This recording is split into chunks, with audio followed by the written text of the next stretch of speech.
Wait, In where the do you put him? meantime, news. Anything happened this week?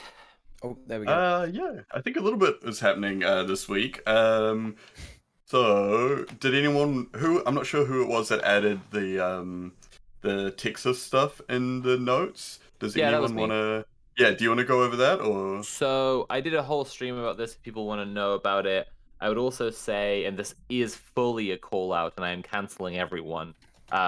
Cis allies.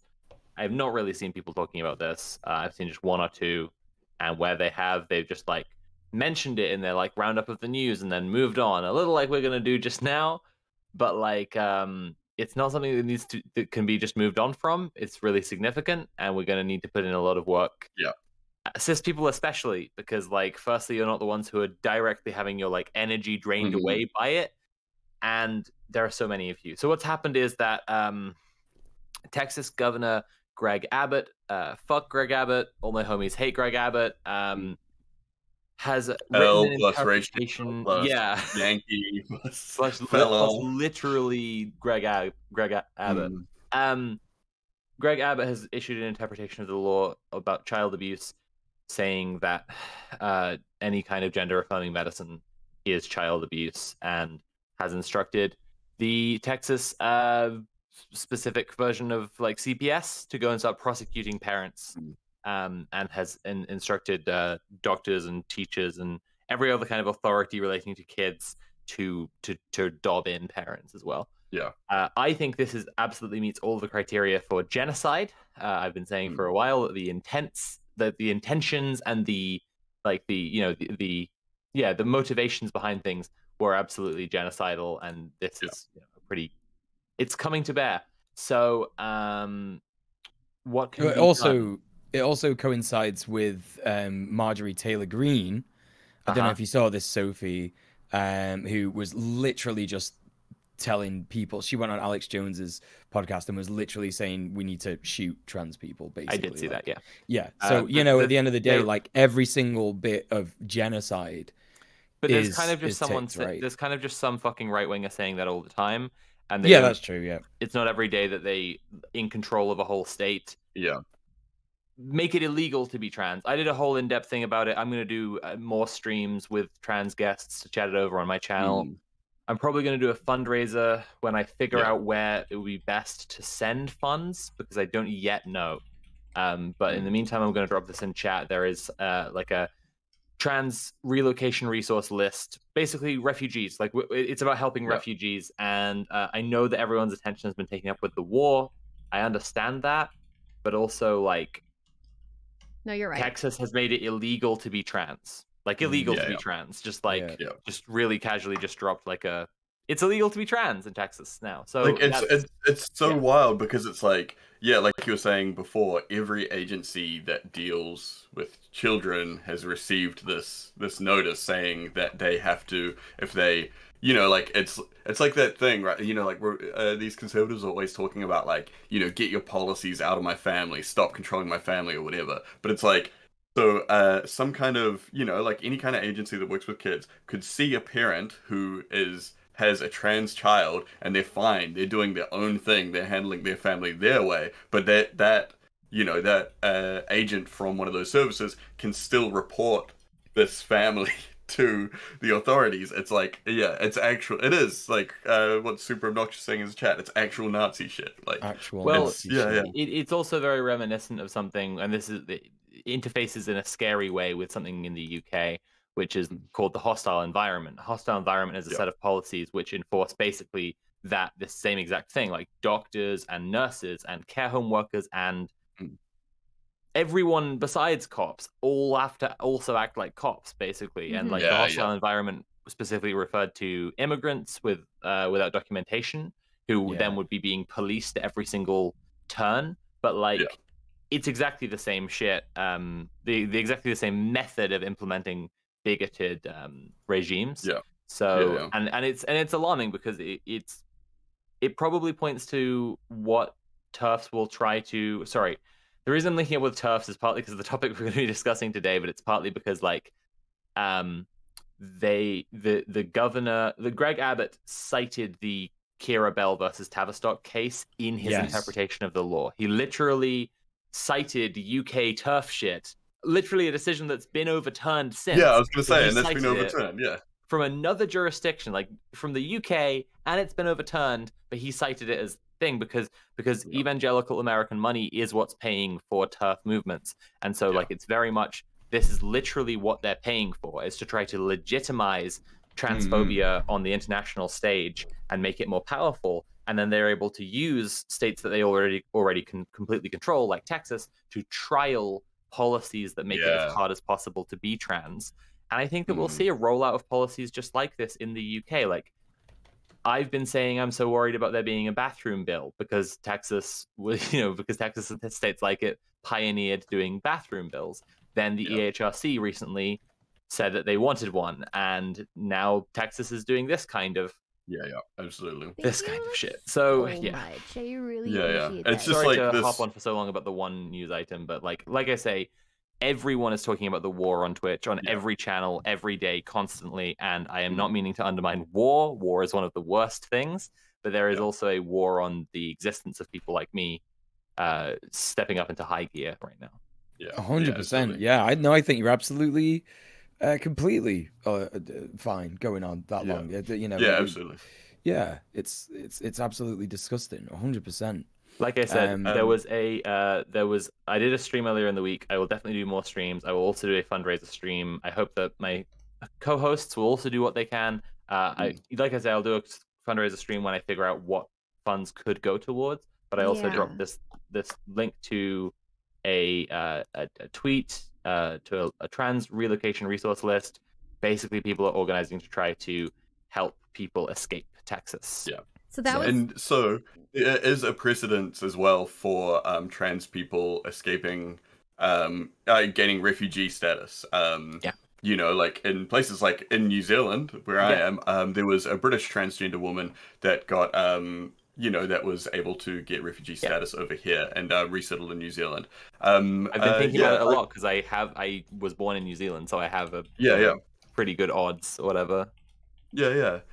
And so I mean, it's like, I think that a lot of, like, I've seen people say, like, and I've even seen friends of mine that are like trans over there saying like, oh, like it's hard to know when to take it seriously because this is like the always happening or whatever like that. But I think this is like absolutely a time where it's like, like they're turning the heat up, and like if you if you're really, like, if you are worried, especially if you're a younger person or whatever like that, like, you should absolutely be looking at your options for leaving now. And, like, maybe it's moving to a different state that's more sympathetic. Maybe it's, like, legitimately looking into, like, applying for refugee status.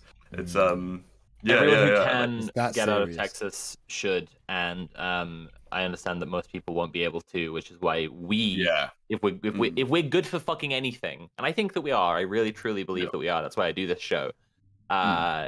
If we're fucking good for anything, we should be able to organize together to help people get out who otherwise wouldn't be able to. 100%. So that was my question, because it's hard for me. I'm always trying to like do better and position myself better, and so I've been trying to avoid a lot of the 24-hour news cycle. And I think as a result of that, I have done damage by not covering. I end up not covering things that I think should be covered. But part of it is because it's frustrating when I don't feel like there's a product that something we can actually like work toward, instead of just reporting on horrible things and be like, that's horrible, let's move on. So like what you're talking about with regards to like helping people get out of Texas, like this to me, what would you like to see us accomplish, apart from these transphobia, just stop the transphobia. But like that's not something that I don't think any of us have any power to do, with the exception of helping to educate and so on and so forth. But like what would you like to see accomplished so we can aim for that? I appreciate your concerns about vagaries, but I've heard from American trans friends, the news isn't covering this at all. Like, the news is all wall-to-wall war coverage. They don't fucking care at all. Okay. And even before doing anything about it, like just raising awareness about it genuinely matters a lot right now. Okay. I also, as I've already said, don't know where to put funds right now. I'm still trying to find out. We're still all reeling from it and trying to figure out what the best way to send resources and money is. I'm sure there will be a challenge from the ACLU. They've already announced that they think that it's unlawful and couldn't hold up. So helping the ACLU in that specific regard would be helpful. But I think only Texan trans people will be able to tell us what's, where to directly go. I think they'll be the ones who can say where our money could be the most useful. I don't know, honestly. Like I hate to present this side to people because I try to show people that things are possible and can be done, and I in no way mean to get across the idea that things can't be done. But I just don't know. I'm so struck dumb by this. It's just the most horrible. And it's also because thing. You're trans that this is it's different when it's, at least in my experience, it's different when it's hitting at you directly. That it feels less. It feels more difficult to see that there is a possible solution. At least in my experience, when things are personally affecting me, it feels more hopeless than if I can look upon somebody else being affected by something and be able to help solve that. So what I'm trying to say is it's very personal for you, and that I think already creates a very a sense of hopelessness because of that. So that's even more reason for cis people to step the fuck up and actually start to fucking do shit. And it's absolutely fine. Like, at the end of the day, sometimes there are just going to be things that we just don't know the answer to straight away. Do you know what I mean? Things are going to be like that, and things are going to be. And I think obviously everybody who listens to our show respects that. Like, we do our best to tell yous how to make capitalism and hierarchies end, but sometimes things like this are going to come around because we live in a hell world, and that we're going to do our best, and pretty much that's all we can do. Yeah. So and we will absolutely update you when we do know things that we can do, chat. So maybe we'll do an episode about it or something if we find out more ways to directly interface with people. Maybe we'll even find a guest actually who we could get in touch with, I was just who's in Texas and interface with organizing directly that way. That would be really cool. But in the meantime, the last piece of news, because I don't really want to talk about the war because people are all the time. Oh, okay. Yeah. And I've got some other news as well. But you go for your piece first.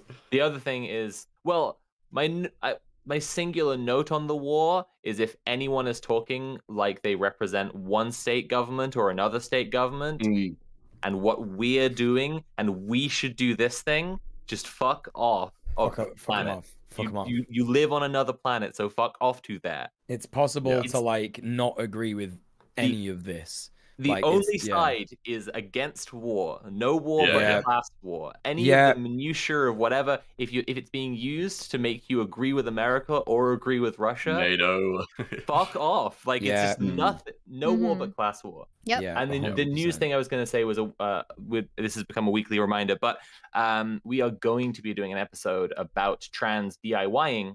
Yep. If you are trans and have experience with DIYing, please message the Red Planet Twitter account, red_planet_TV. We will keep everything confidential. We want to learn about people's experiences around the world. We already have collected a few at this point, but we are always open to more, except in the UK and US. Those are the ones we already know about.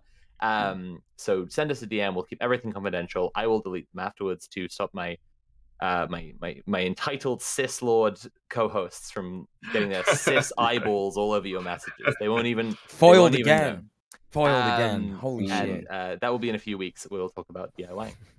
Tim, you had some news. So I've got a couple things. So there is in Haiti, there has been a big strike going on for ages. Massive worker protests, specifically garment workers. Because a huge portion of garments, t-shirts, clothes, everything like that, especially fast fashion, is made in they're made in Haiti, and workers have been paid like absolutely nothing, and it's because their government wants to keep them competitive against like, you know, like their neighbors like Dominican Republic and, you know, like a lot of other smaller nations that just absolutely get taken advantage of by, you know, big companies in America, Australia, like literally everywhere in the Imperial Core. They probably sourcing some kind of production for garments in Haiti. And so they've been striking for like I think it's like 2 weeks now, I think it is. They've managed to get a slight increase. They're saying that their wages aren't enough to keep up with the cost of living, and so their main, like, the focus, their kind of like agreed terms is that they will stop the protests when they get I think it's they get a living wage of $15 per day, which in Haiti, that's like the living wage or whatever. At the moment, they've just got a small increase that takes them up to $7.50 per day. So they're still working. They're still getting half of what they need to be on the living wage, and that's after a 37% increase that they've already got. You know, it's wild to think that the buying power can be so much there, and still they're not giving people like. They're giving people like half as much as they. Yeah, and it's wild because so like a lot of like Haitian officials and, you know, like the government and stuff are like, no, we need to keep it low so that, you know, like these foreign companies will bring their money to our country or whatever. And then, you know, the workers are saying like, but how does that help us survive? You know, like that doesn't. It was when I was on holiday in Dublin, we watched the Irish news every day, and there was actually a pretty funny discussion. I won't go too much into it. I'll tell you another time. But like, it was about the popularity rising of Sinn Féin in Ireland now, and that all the people who were against it kept on talking about like investments and like foreign capital, and how if you elect a socialist party, the foreign investors will take their money and they'll leave, and it's like you look like Dublin has a specifically egregious housing crisis where like foreign investment capital, because it's a tax haven, has been building just tons and tons and tons of empty buildings, just completely empty residential buildings that no one can afford to live in. And so like it's just a slap in the face to say to a homeless guy, which is what was literally happening on the show. If you elect a socialist party, then the investment capital will leave. Like yeah, it's wild, right? It's like, what is that? You know, like, and I mean, it's because it's, you know, it's people like big business, government officials and stuff that usually benefit from this foreign capital. But yeah, there's even like there are, you know, like there are members of Congress in the US that are working, you know, like they've petitioned a bunch of American companies. I think there's about 60 or 70 of them to say that you need, if you're importing garments from Haiti, you need like certain worker protections in place. You know, like basically like a kind of thing where it's like, okay, you know, say like our company, we're not going to import any goods from factories that don't pay their workers this amount or like provide these benefits or things like that, which is like interesting coming from, you know, like America. But you know, like there is like something, you know, it has come, it's moved outside of Haiti now, so which is good. But on the bad side, the police have been cracking down on them hard. There's been like the police have been opening fire on protesters basically. I think 1 death so far and a couple of like pretty bad injuries. But yeah, I think that kind of shows. I mean, like the garment industry is so it's such a big part of their economy over there, right? And I think it kind of shows the how the officials are kind of scared that these workers are kind of basically holding them to ransom, you know, like in a good way, like. But it's a weird thing. Like I think I mentioned before on the show. I've certainly mentioned on the stream before, like when austerity measures come in, it's like the government trying to like discipline labor. I was just saying to Nat earlier how like, you know, mass unemployment is essentially like an unorganized strike. Like the government hates it just the same and then tries to like punish people into going back into work. And the thing is, like when you're striking, when you're withholding your labor, that's when your hostility is in the open, and you can get what you know, the workers can get what they want, or the ruling class can get what they want. Those are the two ways it can go, right? So, you know, fingers crossed for the workers in Haiti. Like, that's awesome. 100%. Yeah. So hopefully, they can keep it up, and that, you know, they can get some real changes, because the inflation over there at the moment is like skyrocketing, and I mean, this is still a nation that is like still recovering from, you know, like a series of fucking, you know, like disasters, you know, like the earthquakes and everything like that. So it's like, I mean, there's like actually, there's been so many crises, I don't know, whatever, over there. Crises, so it's like, you know, like it's really disgusting that they would treat their people like that. But following up from that, I kind of have some funny news. Okay. So last time we talked a little bit real quick, about, before you get into that, real quick, I want to thank people for the subs. Mishi, Zeta, thank you for the 5 subs. That was very kind of you. Thank you. And Shad1332, thank you for resubbing for 15 months. I appreciate it. Thank you. All right, you may proceed. Cool. So last time we talked a little bit about, you know, like we were talking about the convoy kind of stuff or whatever, and I mentioned a little bit about how some protesters down here had taken over the grounds around Parliament and been camping out there, and they turned it into this kind of like weird little hippie festival. This weird anti-vax hippie festival. And it's like, it is like, it's wild. It's they've been scuffling with the cops, doing all this kind of stuff, you know, like whatever. But in general, it has been like this weird little hippie festival, which is kind of like, it is really frustrating to see that a lot of these protests get such special treatment by the cops. They get like, you know, they've had so many instances of preferential treatment from the police and the state compared to, you know, like I've had friends that have, you know, had serious, like, you know, like injuries that will affect them for the rest of their life, protesting very, you know, very simple things like climate change and all this kind of stuff. But these protesters are becoming, as the further it goes on, like, people are kind of leaving, and the most hardcore are the ones that stay on. So it's becoming increasingly conspiratorial and kind of culty, which I think kind of ties into what we're going to talk about. I'm so excited for that. But I'm going to just, so at the moment, the latest thing is that heaps of them are getting COVID. Like, so many of them are getting COVID. They're spreading it all around, but they don't really believe in it. Some of them did believe in it and left, but they were claiming that the government had infected them. Shout out R.I.P. once again to Big Merv. Yeah, so R.I.P. Big Merv. Yeah.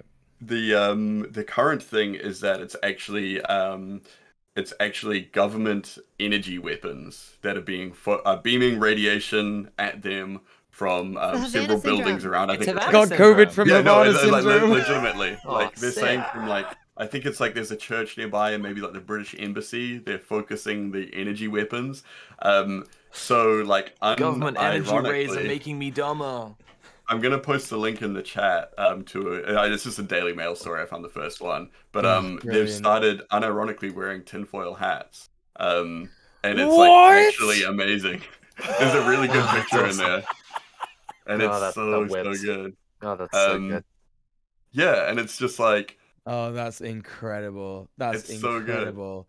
Good. That is no way. Oh, there they are. No way. Yeah. There they are. Oh. And there's lots of videos of them talking about it and like saying all kinds of wild stuff. And it's really good. It's pretty interesting. Oh my god. So yeah. I thought that was a good segue into like the kind of culty conspiracy stuff, but also kind of like a little bit more lighthearted. But I think Muel had a piece to talk about this week, right? I did. And it's connected to the to what's going on in Haiti. Not too much, but it's a workers' strike. Bin workers are striking in Coventry in the UK.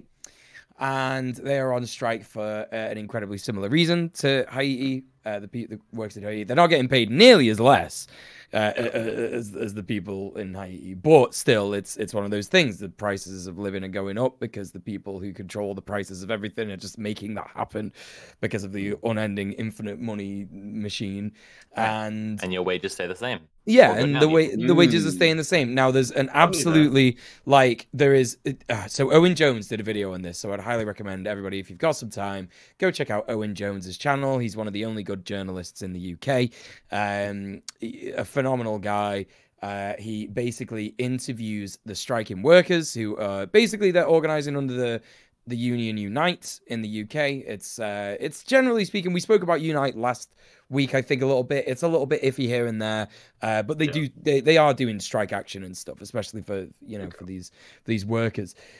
But so Owen Jones interviews the striking workers, and he also interviews the Labour councillor in Coventry who is in charge of the wages and in charge of the health and sanitisation efforts of the history or whatever. Of Coventry, and this guy is literally sat there going, "Yeah, no, they're making it up. No, they're just making it up. No, we're paying him like 50 grand." And then Owen Jones is like, "I've seen their pay slips. I've seen their pay slips. Surely you can prove that." Yeah, and he's just sat there going, "No, they made it up." And he's like, Owen Jones is like, "Can you show us? Can you show us where they've earned 50 grand?" And he's like, "No, but they've given you the wrong ones, so you should just believe me." Oh, that's awesome! And it's like, so fucking good. I love that. It's like the epitome of British government. Like just pretend it's not happening. Just like it's not happening. We try and find good news where we can, and this definitely happened in the last couple of weeks since I was last on the show. So jumping off the back of that Blairite Labour scum, the local MP for Nat and I has been deselected because he was like 1900s racist. Yeah. Oh, he wow. started so racist you might even know that what he's saying is racist because it's like what someone Oh right. He like what was that word that Spencer went on about? And it was so bad that no one even knew that it was such an old Yeah. racist Oh, word wow. that no one even knew it was racist. Like that, yeah. Yeah. He was talking to a British Chinese guy about Fu Manchu, and like he was talking to him about like Chinese spies giving some MP money or something, and then when the guy told him, "Actually, I'm British Chinese," he said, "I know, I can tell from how you look like you've been giving renminbi to Barry Gardner." And I just like, what does that even mean? Yeah, exactly. It basically means how he'd be giving Chinese money to this guy that he was, talking about. Because you're Chinese, you must be giving money to the RMP. Yeah. Very cool. Oh, very right. normal. Oh, okay. Very normal. It's And then an he, amazing like- story, actually. If people do feel like a bit of a laugh at a total cringe lord, look up Neil Coyle and find the story about him getting suspended. Because the guy's account of what happened, like it ends with, as he was leaving the bar, I waved to make sure there wasn't any ongoing hard feelings. And he put 2 fingers up at me. You just went like that. See you later, pal. I wonder, right? I wonder, because 2 fingers could also be double bird. Could be that. Could be that. Yeah. Yeah. Having Amazing, met though. Neil Coyle in person, I find the idea of him giving someone the double bird on the way out fittingly childish. But, Yeah, he was very childish to you when you went to speak to him, wasn't he? Yeah. Just begging a cis person to care even slightly about their trans constituents under their care. Normal British, normal guy. British Great politics guy. stuff. Yep.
And as you will soon find out, you cannot defeat an enemy that you cannot see.